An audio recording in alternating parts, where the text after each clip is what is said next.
Bonjour à tous, j'ai le plaisir de vous retrouver sur la télé d'Eric. Aujourd'hui, je suis accompagné de Nicolas. Salut Eric, bonjour tout le monde. Et nous allons vous parler, dans une discussion entre nous, avec Nicolas, notre expert hi-fi audio-vidéo, des plateformes de streaming, faire un petit peu un état des lieux, donc des différentes plateformes que sont Qobuz, Deezer pour les Français, les grosses mastodontes que sont Apple Music, Amazon Music, et puis bien sûr Tidal, Spotify ou encore YouTube Music. Donc on fait un tour d'horizon de cette plateforme, comment elles évoluent aujourd'hui et quels sont nos conseils autour des plateformes, mais aussi de vos propres fichiers audio. Donc on se retrouve après le générique pour évoquer tout cela avec Nicolas.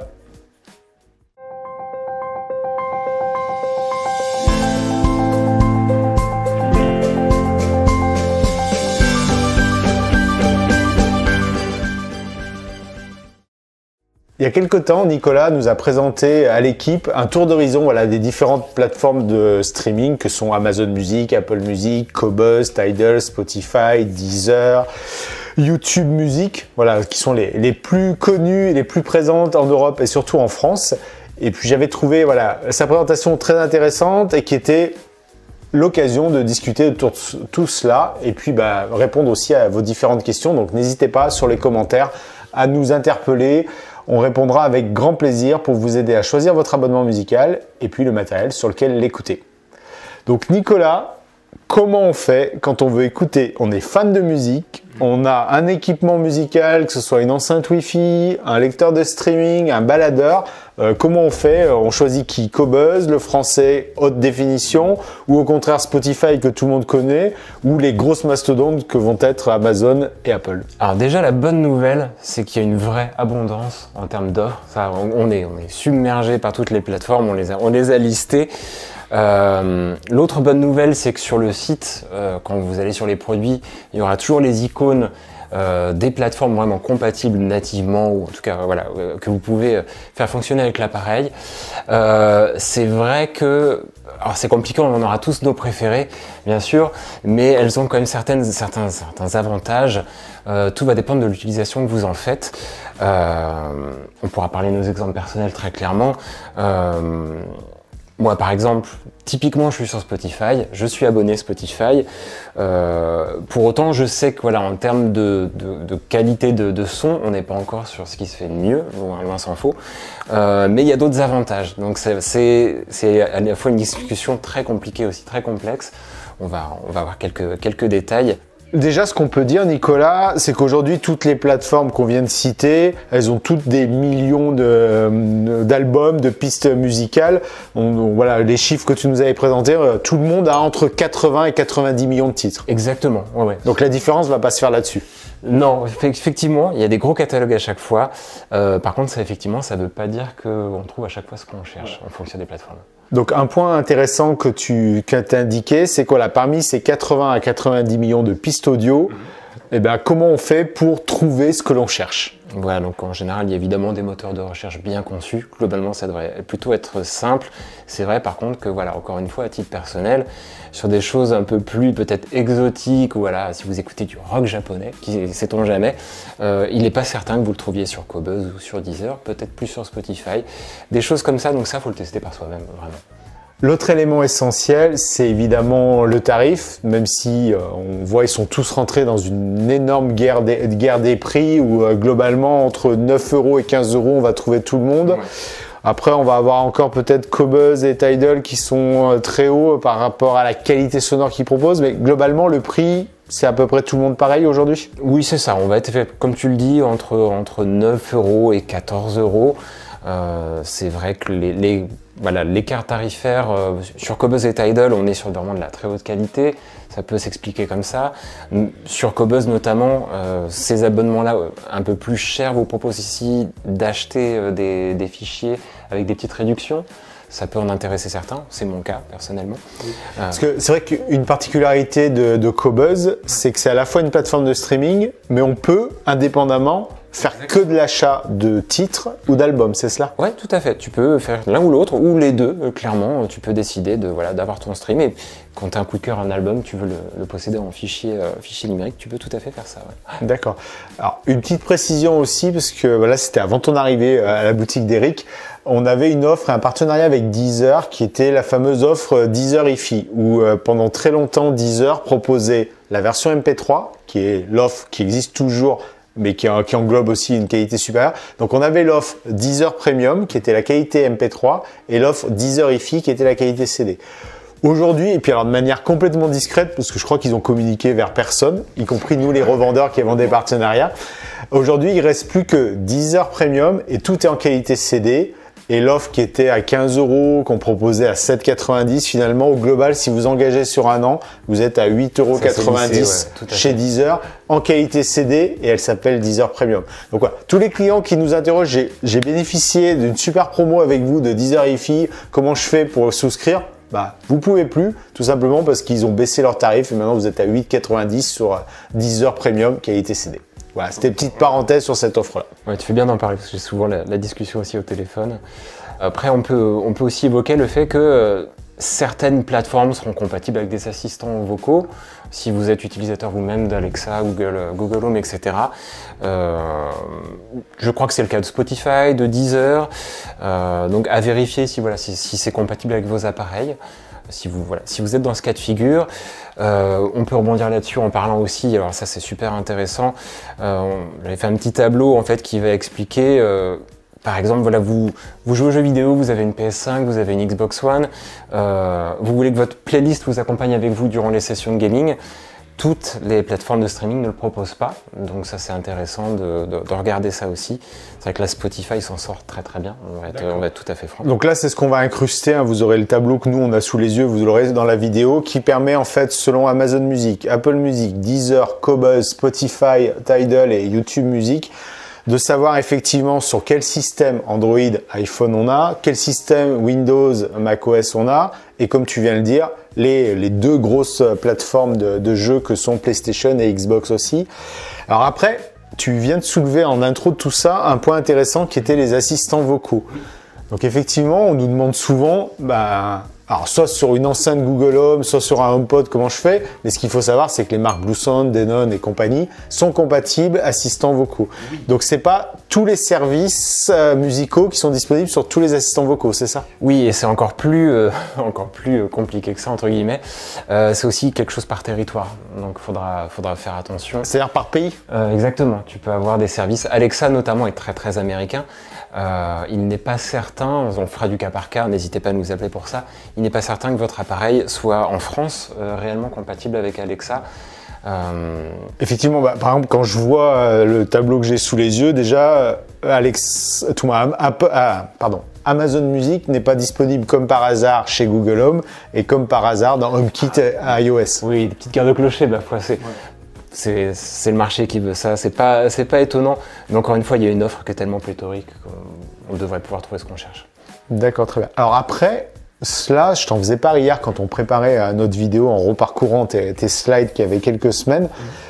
Moi, j'ai entendu tout récemment que, par exemple, le département Alexa d'Amazon était absolument déficitaire, qu'ils avaient englouti quelques millions de dollars là-dedans et que finalement, les gens ne commandaient pas toute leur maison par Alexa, ne passaient pas leur temps à acheter sur Amazon via Alexa. Donc, ils étaient en train de se demander qu'est-ce qu'ils allaient faire d'Alexa. Et comme par hasard, dans la foulée, Google vient d'annoncer qu'ils allaient enlever l'assistant Google de tous les appareils hi-fi pour le mettre sur leurs superbes enceintes. Quand je dis superbe, c'est plutôt ironique parce qu'au final, voilà, une enceinte Google Home, c'est un super micro pour parler avec Google Assistant, mais c'est pas du tout une enceinte hi-fi. Donc aujourd'hui, on est en train de se demander qu'est-ce que vont devenir ces assistants vocaux. C'était des histoires de licence, effectivement, des contrats commerciaux, des choses comme ça. Donc on n'a pas, effectivement, il y a une visibilité un peu mystérieuse. On verra ce qui va se passer dans les mois à venir, ça c'est vrai. Complètement. Donc encore une fois, quand vous choisissez un produit hi-fi, parce que voilà, ça c'est vraiment notre domaine, aujourd'hui je dirais, focalisez-vous pas trop sur la compatibilité de votre plateforme de streaming, de votre futur appareil hi-fi avec les assistants vocaux, parce que vu ce que je viens de vous annoncer, ce qui a été annoncé dans la presse spécialisée, bah aussi bien dans quelques mois, ces assistants vocaux vont disparaître. Moi, le premier, j'utilise beaucoup Siri dans la voiture, ce qui pour moi là est l'endroit idéal pour parler à un système au lieu de se focaliser sur sa conduite. Mais franchement, c'est assez folklorique les résultats des assistants vocaux. Pas forcément à chaque fois des bonnes pioches, effectivement. Après, ce qui compte aussi, c'est est-ce que l'appareil que vous allez acheter, l'appareil connecté que vous allez acheter, est-ce qu'il prend nativement en compte une plateforme ou non. Ça, pareil, c'est dans nos descriptifs, c'est en général très, très précis, très bien fait. Parce qu'on peut aussi parler de l'AirPlay, on va faire une petite parenthèse pour parler de l'AirPlay et d'Apple Music notamment, je pense à ça. C'est vrai qu'Apple Music commence à proposer des très beaux fichiers. Maintenant, souvenez-vous que l'AirPlay, à l'instant où on fait cette vidéo, on est entre guillemets bridé à une qualité CD. Donc même si vous avez des fichiers en 24 bits sur votre Apple Music et que vous le diffusez en AirPlay, méfiance parce qu'on va downgrader un tout petit peu en qualité. Ça peut être problématique ou non en fonction de votre matériel et de votre exigence, mais voilà, petit point de détail. Alors Nicolas, c'est vrai que tu parles de l'AirPlay pour Apple Music. Pourquoi? Parce qu'aujourd'hui, quand on choisit une enceinte connectée Wi-Fi ou un lecteur réseau, en natif, on a Apple Music uniquement chez Sonos. Voilà, ça c'est important. Alors encore une fois, à l'instant où on fait cette vidéo, je pense que ça va durer un petit moment quand même. C'est des gros contrats commerciaux avec Sonos. Donc si vous êtes équipé en Sonos, là vous allez profiter vraiment pleinement de votre Apple Music. Si vous êtes sur une autre marque, ce sera soit en AirPlay, soit effectivement. Donc ça c'est à prendre en considération également. Complètement, c'est vrai que donc Apple Music est chez Sonos. Après, j'ai publié sur le blog il y a près d'un an une possibilité d'avoir Apple Music sur des produits de haute qualité hi-fi qui sont les baladeurs Astell & Kern. Alors pourquoi on arrive à le faire sous Astell & Kern? C'est parce qu'en fait tous les baladeurs Astell & Kern sont construits sur un système Android et nous donne accès au Google Store. Donc à partir de là, on peut télécharger, je dirais, toutes les applications des plateformes de streaming. Donc par défaut, il y a Tidal et Deezer qui sont intégrés, il y a Spotify, mais voilà, on peut aller chercher Apple Music. Et du coup, sur un baladeur Astell & Kern, on profite d'Apple Music dans toutes les qualités sonores. Donc soit en mode baladeur avec son casque, soit comme c'est d'excellents lecteurs réseau, c'est enfin une solution pour avoir Apple Music sur son système hi-fi à la maison. Complètement, ouais. Ça m'amène à une question et qui était très intéressante dans ce que tu as présenté lors de cette présentation à l'équipe. C'était voilà, où on en est un peu dans les plateformes musicales, parce qu'on sait, voilà, comme je l'ai dit en intro, quand Amazon est arrivé avec Amazon Music, en plus il l'embarque de manière plus ou moins gratuite avec Amazon Prime. Quand on est sur Apple, il y a toute l'offre iCloud qui nous est proposée, et comme par hasard, il y a une belle remise quand on prend iCloud avec l'option musique, tout moins, voilà, Apple Music. Donc aujourd'hui, quels sont les leaders là-dedans et où en sont nos deux petits Français qui sont Deezer et Qobuz? Ok, alors effectivement, à l'instant où on se parle, Spotify est encore largement en tête. Malgré les tumultes qu'il y a eu en 2022 pour des histoires de podcasts, voilà, okay, c'était très américain aussi comme phénomène. Il y a eu pas mal de gens qui se sont un petit peu retirés de Spotify, oui. Ça a été un peu tumultueux. C'était oui, parce que c'est des plateformes qui ont des podcasts. Oui. Et effectivement, voilà, c'est comme la presse traditionnelle écrite, ils sont normalement responsables de leurs auteurs ou en tout cas des contenus hébergés. Ouais, il y a eu quelques podcasts un peu polémiques, c'est ça? C'est ça exactement, on se retrouve un peu, c'est plus que les radios libres dans les années 80, là c'est un peu hors de contrôle. Donc il y a eu quelques débordements côté Spotify. Tout ça s'est recadré un petit peu parce que ça fait scandale. Mais c'est vrai, comme tu le disais, en tant que client, on va souvent vers une plateforme plutôt qu'une autre aussi parce que à l'instant T, il y a une offre très alléchante. Il y a parfois des partenariats avec vos opérateurs téléphoniques, notamment. Deezer a fait pas mal ça aussi. Mais si on doit faire un état du marché, parce que c'est la question que tu me posais, effectivement, Spotify domine très largement le marché. C'est quoi C'est un bon tiers, on va dire une trentaine de pourcents du marché clairement mondial. Donc c'est pas rien.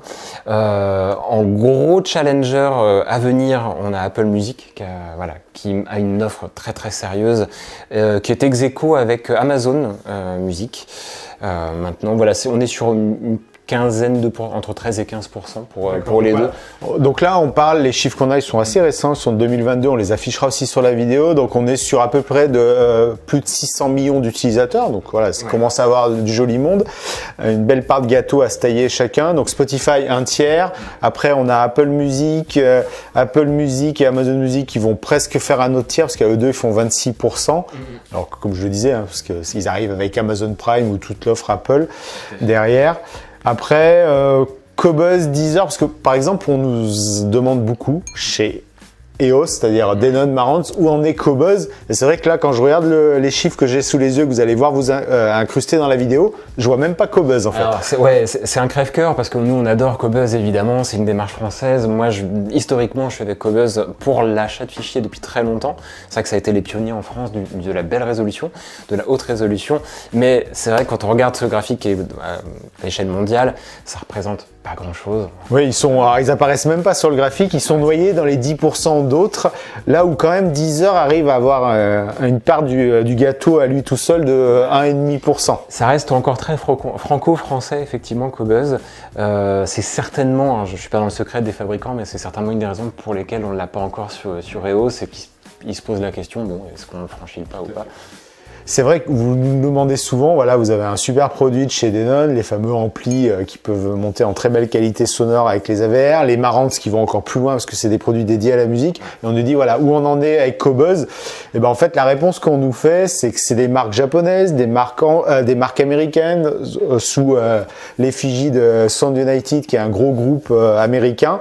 Et en plus, Qobuz, la partie soft qui est embarquée EOS là-dedans, elle est développée par des Australiens. Donc je pense que vu de là-bas, la France et Qobuz, ils savent pas ce que c'est. Ça pèse pas très lourd, ouais. Donc on est un peu embêté. Alors, entre guillemets, si vous avez déjà un produit de chez Denon ou chez Marantz, avec l'appli M-Connect, vous pouvez vous en sortir. En revanche, si Qobuz est super important pour vous, contactez-nous ou regardez tous nos comparatifs comme l'indique Nicolas. On fait justement des tableaux comparatifs qui vous disent, voilà, vous avez Qobuz, allez plutôt vers un produit de chez NAD, vers un produit Roxane, vers un produit Auralic, etc. Où là, vous aurez du Qobuz complètement intégré en qualité CD et bien sûr haute définition. Complètement. Quand on parle de ces plateformes, donc tu disais Spotify, c'est le leader mondial, ça c'est incontesté. En revanche, il y a près d'un an, un peu plus d'un an même, tout le monde attendait le fameux Spotify hi-fi, c'est-à-dire au moins en qualité CD, parce qu'aujourd'hui Spotify, c'est encore de la musique compressée type MP3, même si c'est le mieux des moins pires des MP3, c'est ça? C'est ça, on doit être en 320 kilobits, je pense. Donc c'est comme tu dis, le meilleur des MP3, mais ça reste du MP3. Spotify hi-fi, c'est une arlésienne, c'est un running gag. Ça fait 1 an et demi que c'est censé arriver. J'en parlais déjà avec quand j'arrivais à la boutique d'Eric, on en discutait déjà, ça fait 1 an maintenant. Je pense que ça va pas arriver tout de suite, c'est qu'une prédiction, mais c'est vrai financièrement, ils ont d'autres chats à fouetter, si je puis dire. Complètement. C'est vrai que si on regarde un petit peu les cours de la bourse, vous avez vu le monde d'après-Covid où toutes ces plateformes, les Netflix, les Disney+, les Amazon Prime Video et bien sûr Spotify avaient explosé, leur cours de la bourse avait explosé. Là, c'est tout l'inverse. Ils ont été divisés par 5, voire par 10 par certains. Et je pense que Spotify avait annoncé en plein Covid qu'ils avaient enfin les moyens financiers de mettre des gros serveurs, de la grosse bande passante. Et là, c'est tout l'inverse.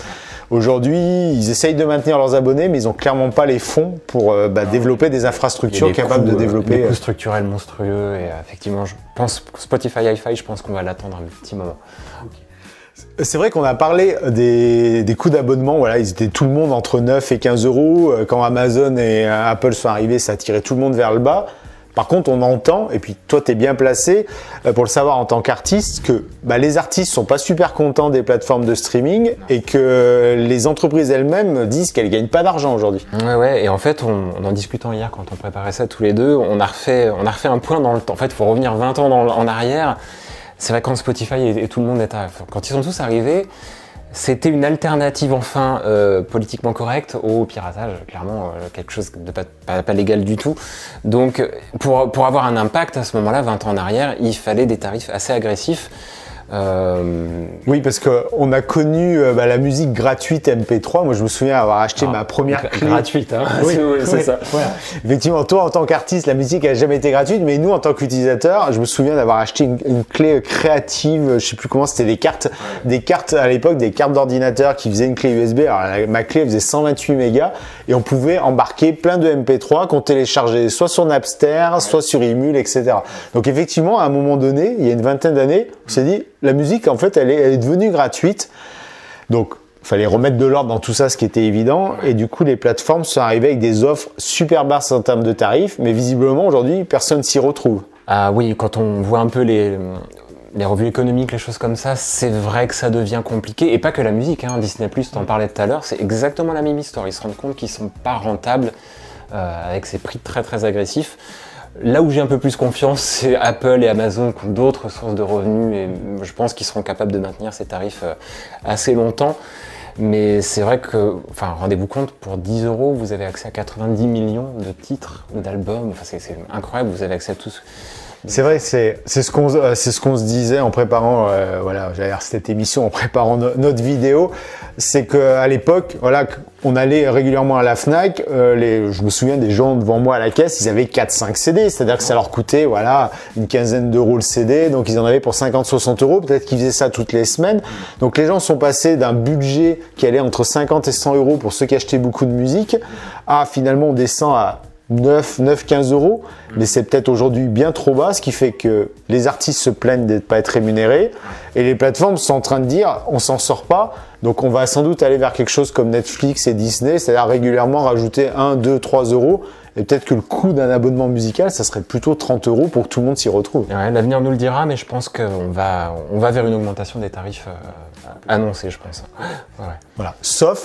Sauf si Amazon et Apple se disent nous on veut absolument ce marché-là, de toute façon on gagne de l'argent sur notre boutique en ligne pour Amazon, sur nos produits iPhone et compagnie sur Apple, donc on va tuer le marché, on va tuer tout le monde. Et là pour le coup nos chers Français que sont Deezer et Qobuz risquent d'avoir des gros soucis à se faire. Effectivement, ça on verra avec le temps. Ouais. Pour conclure cet échange, il y avait quelque chose de très intéressant dans tes derniers slides qui était de regarder un petit peu comment se comportent les supports physiques. Parce que là, on a parlé bien sûr que de dématérialisé, que de streaming. Tout le monde le sait que depuis 3-4 ans, le vinyle revient. Complètement, ça échappe à personne dans les Fnac et autres. Clairement, les rayons vinyles sont plutôt bien. En fait, on a été extrêmement surpris de voir que le marché de la musique physique remontait. Ça a commencé en 2021. Là, on a un petit tableau, enfin des petits graphiques de 2011 à 2021 sur 10 ans. Ça n'a fait que décroître pendant 9 ans. Et là, c'est vrai que ça commence à revenir. Donc, c'est intéressant. Et effectivement, je te disais, j'étais dans la grande surface du coin il n'y a pas longtemps pour mes achats de Noël et fièrement, le rayon vinyle, Blu-ray, etc. a refait surface. Donc, on verra si on assiste à un nouvel essor des supports physiques, ça va être assez intéressant. Ouais. Oui, complètement. C'est vrai qu'on risque de voir ce qu'on voit sur les plateformes de vidéos, où aujourd'hui, effectivement, vous voyez Netflix régulièrement, maintenant ils envoient même un mail, donc au moins on est prévenu. C'est attention, le 31 décembre, voilà, tous ces films, toutes ces séries sortent, donc il vous reste 30 jours pour bouffer du film, etc. Et on le voit avec nos serveurs de stockage de films, les gens de plus en plus reviennent sur le support Blu-ray, DVD, parce qu'au moins on a nos films tout le temps. Hein. Si on veut se faire les Harry Potter, on peut tous les faire sans jongler, ou en plus regarder certains épisodes dans Netflix, d'autres dans Disney+. Et il pourrait y arriver la même chose avec les plateformes de streaming musical. Alors moi, il y a un an, une émission télé m'avait fait sourire. C'est l'artiste français Pascal Obispo qui disait « Moi, je gagne pas ma vie sur les plateformes de streaming. J'enlève tout et je crée la mienne. » Donc on a regardé en préparant cela. Alors elle existe toujours, hein, si vous voulez donner 6 € par mois pour écouter uniquement du Obispo. C'est Obispo All Access, ça existe. Alors là, moi, je suis très perplexe là-dessus parce que 6 € pour un seul artiste qui en plus n'a pas la plus grosse discographie au monde, là, ça me paraît très très cher. Non, je pense qu'on est déjà entouré d'abonnements divers et variés. Enfin, je lui souhaite que du bien, ce brave Pascal, mais je pense très honnêtement que personne ne veut se rajouter un abonnement. Vous imaginez un abonnement mono-artiste? Moi, j'y crois pas du tout. Donc en tout cas, on a vérifié. Son appli, elle existe toujours. Les abonnements, il est assez caché que c'est payant. Et puis par contre, si on a cherché sur Deezer, sur Spotify, sur Amazon Music, bref, sur toutes les plateformes, effectivement, il y a 1 ou 2 albums de sa part. Mais il a vraiment retiré tout cela. Donc c'est effectivement là ça deviendrait du délire qu'on doit se payer un abonnement à chacun. Et là pour le coup, autant aller racheter les CD, les ripper, ou alors écouter un bon vieux vinyle. Exactement. Souvenez-vous, ou en tout cas, une petite information, c'est vrai qu'un artiste gagne rien du tout sur ces plateformes de streaming. C'est absolument ridicule. Même des gens très très bien installés ont parfois du mal, se dégagent à peine un SMIC par musicien. Donc la démarche de Pascal Obispo, elle est dans un sens compréhensible. C'est vrai que on est là, c'est bien, on est sur les plateformes, mais ça ne nous rapporte pas ce que ça devrait. Après, la réponse à cette problématique de créer sa propre plateforme, bon, j'y crois pas personnellement, mais non, si vous avez encore une belle platine vinyle, servez-vous-en, c'est super bien. Complètement. Donc c'est vrai que voilà, nous le conseil que l'on donne, et puis de toute façon tous les produits qu'on propose, que ce soit les plus petits streamers en termes de qualité sonore et de budget aux très bons serveurs et streamers, c'est que dans tous les cas, ils vous permettent toujours d'accéder à la majorité des plateformes. Donc là encore, allez voir dans nos comparatifs les plateformes qui sont compatibles avec le matériel que vous envisagez d'acquérir. Et dans tous les cas, ils permettent aussi de lire des fichiers audio qui sont soit stockés en interne dans le serveur, soit rippés et stockés comme la gamme Ineos que je vous ai présenté tout récemment, soit encore d'accéder à des fichiers qui sont sur votre ordinateur sur un NAS. Et aujourd'hui, moi je trouve que c'est la meilleure solution, c'est-à-dire qu'on a les plateformes de streaming pour découvrir plein de choses qu'on n'aurait jamais découvert. Et puis vos artistes favoris, en tout cas moi c'est comme ça que je procède. Je fais pareil. J'ai rippé le CD parce qu'au moins je suis sûr d'avoir le live des années 80-90, d'avoir une remasterisation qui est correcte et pas massacrée parce que c'était un effet de mode il y a 5-6 ans, des choses comme ça. Complètement. En fait, je fais exactement pareil. Voilà, encore une fois, je suis sur Spotify pour le côté me faire des playlists énormissimes, etc. Mais pour moi, c'est une solution ad hoc. C'est en plus de ma CD Tech. Ça ne bouge pas et effectivement, c'est là pour durer. Donc voilà, c'est ce qui est intéressant finalement avec la possibilité de ripper vos CD, d'acheter des fichiers en ligne comme chez Qobuz, c'est que là vous maîtrisez complètement tout cela, vous avez le plaisir d'acheter aussi des beaux coffrets, parce qu'effectivement acheter, on regardait hier, l'intégrale de Paul McCartney uniquement en fichier audio, bon, ça n'a pas le plaisir du bel objet, de la belle photo, du beau packaging. Donc voilà, aujourd'hui notre conseil c'est d'être sur les plateformes de streaming, parce qu'effectivement ça c'est... très riche. C'est incontournable. C'est très riche. Et en même temps, c'est pas pour autant qu'il faut bazarder vos CD, ne plus utiliser de fichiers, mais voilà, mixer les deux. Et c'est ce que propose la majorité, pour ne pas dire la totalité des produits de la boutique d'Eric. Parce que même les postes de radio connectés proposent cela. Complètement. Eh bien, j'espère qu'avec cet échange avec Nicolas, vous pouvez y voir un petit peu plus clair sur les plateformes de streaming, sur nos conseils par rapport aussi aux fichiers audio, aux possibilités de rippage. Tout au long de la vidéo, vous avez vu les différents chiffres qu'a consolidé Nicolas qui vous donne une photo voilà, aujourd'hui en décembre 2022 sur cela. Régulièrement, on publie des mises à jour sur le blog, dans nos différents guides et assurément, comme l'a dit Nicolas, contactez-nous. Sur nos fiches produits, on précise toutes les plateformes qui sont compatibles avec tous les produits et on répond avec précision par message et par téléphone à tout cela. Nicolas, je te remercie pour cet échange. Et puis on se retrouve voilà, très prochainement pour discuter de manière plus ou moins formelle sur des sujets autour de la musique, de l'hi-fi, de l'audio-vidéo et des plateformes de streaming musical et vidéo. À très bientôt. À bientôt.